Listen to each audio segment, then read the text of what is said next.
പൂരങ്ങളുടെ പൂരം നടക്കുന്ന തൃശ്ശൂരിൽ പൂരം നടത്തിപ്പിൻ്റെ പേരിൽ അടിയോടടിയാണ്. ഒടുവിൽ അതിൻ്റെ പേരിൽ ഹർത്താൽ വരെയായി. പൂരം നടത്തിപ്പുകാർ പഴയ പ്രതാപത്തിൽ പൂരം നടത്തുമെന്ന് പറയുമ്പോൾ പ്രതിഷേധം മൊത്തം സംസ്ഥാന സർക്കാരിനെതിരെയാണ്. എന്നാൽ പുറ്റിങ്ങൽ വെടിക്കെട്ട് അപകടം നടന്നതിന് ശേഷം കേന്ദ്രം കൊണ്ടുവന്ന നിയമങ്ങളാണ് ഇവിടെ എല്ലാറ്റിനും തടസ്സമെന്നത് ഈ കമ്മിറ്റിക്കാർ മറക്കുന്നു. കേന്ദ്രവും കേരളവും ജില്ലക്കാരും ഒരേ മനസ്സോടെ നീങ്ങിയാൽ മാത്രമേ കാര്യങ്ങൾ സ്മൂത്താകൂ.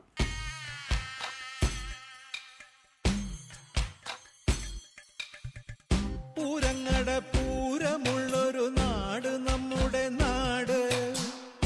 ഓണത്തിന് പുലിയിറങ്ങണൊരൂര് നമ്മുടെ ഊര്. ഇപ്പറഞ്ഞ നാടിന് കരയേഴുമൊട്ടുക്ക് പേര്. കാണണമെങ്കിൽ കാണണം തൃശ്ശൂർ ജില്ലയെ പ്രതിനിധീകരിക്കുന്ന നമ്മുടെ 3 മന്ത്രിമാർ തിരുവനന്തപുരത്ത് വെച്ച് വിപുലമായൊരു യോഗം വിളിച്ചിരുന്നു. ആ യോഗത്തിലെടുത്തൊരു തീരുമാനം നമ്മുടെ കേരളത്തിലെ ചെറുതും വലുതുമായിട്ടുള്ള എല്ലാ ഉത്സവങ്ങളും സുരക്ഷിതമായും ഭംഗിയായും നടത്താൻ വേണ്ട സൗകര്യം സർക്കാർ ചെയ്യും. സർക്കാരിൻ്റെ നയം അതാണെന്നാണ് അന്ന് പറഞ്ഞത്. അതിനുശേഷം തൃശ്ശൂർ ജില്ലയിലെ ഭരണകൂടം ഉത്സവാഘോഷങ്ങളായിട്ട് ബന്ധപ്പെട്ട് ആനയെഴുന്നള്ളിപ്പും വെടിക്കെട്ടായിട്ട് ബന്ധപ്പെട്ട് അവരെ സമീപിക്കുന്ന സമയത്ത് തികച്ചും നിഷേധാത്മകമായ ചില നിലപാടുകൾ സ്വീകരിച്ചിരുന്നു. അതിൻ്റെ അടിസ്ഥാനത്തിൽ കളക്ടറേറ്റിലേക്ക് മാർച്ച് നടത്തി ജില്ലാ കളക്ടർ ഒരു ചർച്ച വിളിച്ച സമയത്ത് ജില്ലാ കളക്ടർ പറഞ്ഞു, ജില്ലാ ഭരണകൂടം ഉത്സവാഘോഷങ്ങൾക്കോ വെടിക്കെട്ടുകൾക്കോ ആന എഴുന്നള്ളിപ്പിനോ എതിരല്ല. വളരെ സുരക്ഷിതമായിട്ട് നടത്താൻ വേണ്ട എല്ലാ സൗകര്യങ്ങളും ഉത്സവ കമ്മിറ്റികളുടെ ഭാഗത്തുനിന്ന് ഉണ്ടാവണം. സർക്കാർ ജില്ലാ ഭരണകൂടം ആ കാര്യത്തിൽ സഹകരിക്കും എന്നാണ് ജില്ലാ കളക്ടർ പറഞ്ഞത്. അതിൻ്റെ അടിസ്ഥാനത്തിൽ എല്ലാ സ്ഥലങ്ങളിലും വെടിക്കെട്ടിന് വേണ്ട അതായത് നിരോധിച്ച രാസവസ്തുക്കൾ ഉപയോഗിക്കരുത് എന്നൊരു നിബന്ധന വെച്ചുകൊണ്ട് ശബ്ദങ്ങളും മറ്റും വളരെ കുറയ്ക്കണം എന്ന് ആവശ്യപ്പെട്ടുകൊണ്ട് ഉത്സവാഘോഷങ്ങൾ നടത്താൻ വെടിക്കെട്ട് നടത്താൻ വേണ്ട അനുമതി തരാം എന്നാണ് അന്ന് സർവകക്ഷികളുടെ ഒരു യോഗം വിളിച്ചുകൊണ്ട് ഫെസ്റ്റിവൽ കോർഡിനേഷൻ കമ്മിറ്റിയെ വിളിച്ചുകൊണ്ട് കളക്ടർ യോഗത്തിൽ പറഞ്ഞത്. പക്ഷേ അതിനൊക്കെ ഘടകവിരുദ്ധമായിട്ട് ഇന്നലെ മച്ചാട് മാമാങ്കവുമായിട്ട് ബന്ധപ്പെട്ട് മണലിത്തറ ദേശത്തിൻ്റെ വെടിക്കെട്ടായിട്ട് ജില്ലാ ഭരണകൂടം അനുമതി കൊടുക്കാതിരിക്കുകയും അവിടെ വെച്ചിരുന്ന സാധനങ്ങൾ പോലീസിനെ കൊണ്ടുവന്ന് എടുത്തു കൊണ്ടുപോകാനുള്ള ഒരു ഏർപ്പാടുണ്ടായി.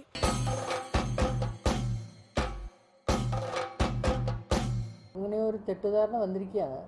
അതായത് മറ്റ് ജില്ലയിൽ കൊടുത്തിട്ടുള്ള ലൈസൻസുകളെക്കാളും ഇവിടെ കൊടുത്തിട്ടുള്ള ലൈസൻസുകളുടെ എണ്ണം കൂടുതലാണ്.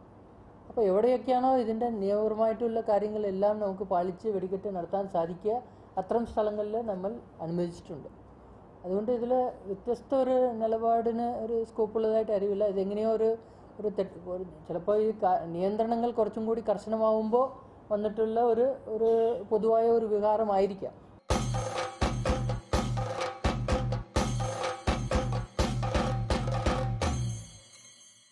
ഫെസ്റ്റിവൽ കോർഡിനേഷൻ കമ്മിറ്റി നടത്തുന്ന ഹർത്താലിനും ഉത്സവാഘോഷം ഭംഗിയായി നടത്താൻ വേണ്ടിയിട്ടുള്ള സമര പോരാട്ടത്തിനും ഭാരതീയ ജനതാ പാർട്ടി ജില്ലാ കമ്മിറ്റിയുടെ പരിപൂർണമായ പിന്തുണ അറിയിച്ചിട്ടുണ്ട്.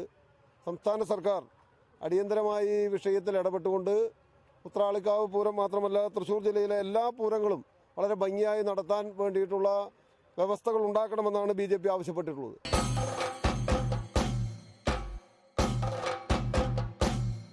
സമരം നടത്താൻ തീരുമാനിക്കുന്നത് അവർ ഒരിക്കലും ഗവൺമെന്റിനെതിരായിട്ട് സമരമായിട്ട് ഞാൻ കാണുന്നില്ല. കാരണം ഇത് ഒരു ഗവൺമെന്റിന് മാത്രം പ്രശ്നമല്ല, ഇത് കേന്ദ്ര ഗവൺമെന്റിന്റെയും പ്രശ്നമുണ്ട്. കേന്ദ്ര ഗവൺമെന്റ് നിയമവുമായിട്ട് ബന്ധപ്പെട്ടാണ് സംസ്ഥാന ഗവൺമെന്റ് കാര്യങ്ങൾ ചെയ്യേണ്ടത്. സംസ്ഥാന ഗവൺമെന്റ് നിർദ്ദേശപ്രകാരമാണ് ജില്ലാ ഭരണകൂടം ചെയ്യേണ്ടത്. അപ്പോൾ സംസ്ഥാന കേന്ദ്ര സംസ്ഥാന സർക്കാരുകളും ജില്ലാ ഭരണകൂടവും ഒരേ മനസ്സോടുകൂടി ചെയ്യേണ്ട ചില കാര്യങ്ങളുണ്ട്. അപ്പോൾ ഏതെങ്കിലും ഒരു സർക്കാരിനെതിരെ സമരം നടത്താൻ പറ്റുമെന്ന് ഞാൻ വിചാരിക്കുന്നില്ല. അതുകൊണ്ട് ഇത് ഇടതുപക്ഷ ഗവൺമെന്റിനെതിരായ സമരമായിട്ടല്ല ഞാൻ കാണുന്നത്.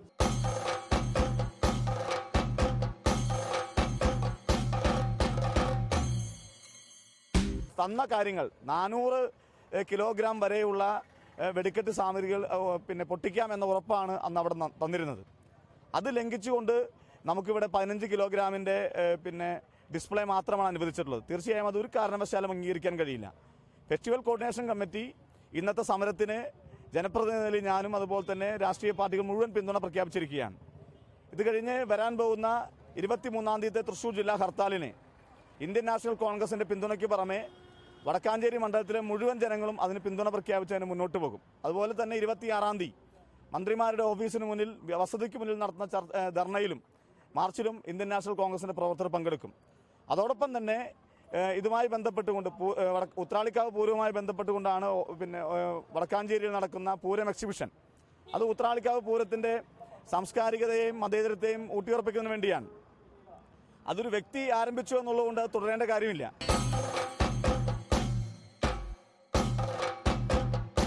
അല്ല, അതിനിപ്പോ ബേറിയം നൈട്രേറ്റ് ഇപ്പം സാധാരണ ഉപയോഗിക്കുന്ന പൊട്ടാസ്യം നൈട്രേറ്റിന് പകരം ബേറിയം നൈട്രേറ്റ് എന്ന് വില കൂടിയ സാധനമാണ്. ബേറിയം നൈട്രേറ്റ് ഉപയോഗിക്കാത്തതിന്റെ കാരണം എന്താണെന്ന് വെച്ചാൽ വെടിക്കെട്ടുകാർ ചെയ്യുന്നത് എന്താണ്, ബേറിയം നൈട്രേറ്റ് പൊട്ടാസ്യം നൈട്രേറ്റ് 4 ഇരട്ടി വിലയാണ്. അത് ശബ്ദത്തിനകത്ത് ചെറിയ കുറവുണ്ടാവും. അപ്പോൾ അതുകൊണ്ട് അവർ എളുപ്പത്തിൽ കത്താൻ ഉപയോഗിക്കുന്ന പൊട്ടാസ്യം നൈട്രേറ്റ് നിരോധിതമായിട്ടുള്ള സ്ഫോടവസ്തുവാണ്. നിരോധിതമായ സ്ഫോടവസ്തുക്കൾ ഉപയോഗിക്കണമെന്ന് കമ്മിറ്റിക്കാർ ആവശ്യപ്പെട്ടിട്ടില്ല. നിരോധിതമായ ഒന്നും ഞങ്ങൾ ഉപയോഗിക്കാനും പറയാൻ പോകുന്നില്ല.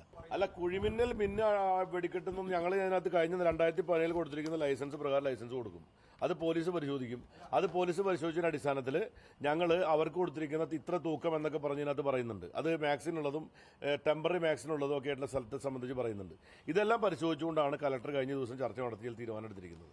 അതുകൊണ്ടാണ് ഞാൻ പറയട്ടെ, സ്റ്റേറ്റ് ഗവൺമെന്റ് സെൻട്രൽ ഗവൺമെന്റിന്റെ 2008 നിയമമാണ് പരിശോധിക്കുന്നത്. ആ നിയമത്തിൽ എന്ത് പറയുന്നതോ ആ നിയമപ്രകാരമുള്ള കാര്യങ്ങൾ നടത്താൻ ഉദ്ദേശിക്കും.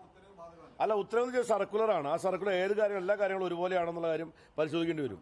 നാടിനൊത്ത നടുവില് പച്ചക്കൊട പിടിക്കണ കാട്, വട്ടത്തില് കൂടുവാൻ അവിടെടവുമുണ്ടൊരുപാട്.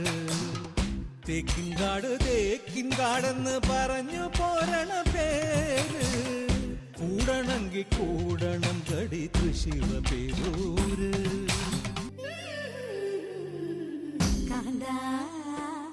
ഞാനും പോരാ തൃശിവ പേരു പൂരം കാണാൻ. നീയും പോര് തൃശിവ പേരു പൂരം കാണാൻ.